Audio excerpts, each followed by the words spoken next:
Fakta baru terungkap dari tersangka Hidayatullah alias Dayat 40 tahun, pemilik panti asuhan Fisabilillah Al-Amin, Palembang yang beralamat di Jalan Mangkubumi, Lorong Bunga, Kelurahan 3 Ilir, Kecamatan Ilir Timur 2, Palembang.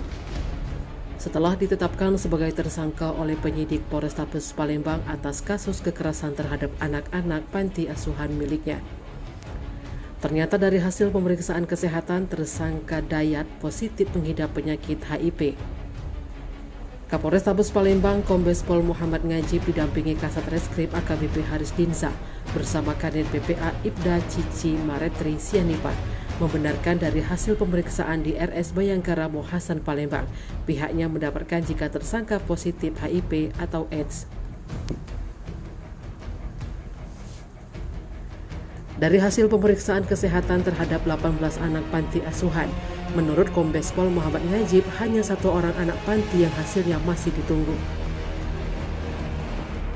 Masih kata Najib, dari tersangka pihaknya mendapatkan informasi bahwa pelaku pernah mengecek kesehatannya di RS Caritas Palembang. Sementara untuk motif, tersangka melakukan aksi kekerasan terhadap anak-anak panti asuhan miliknya untuk proses pembinaan anak asuh tersebut.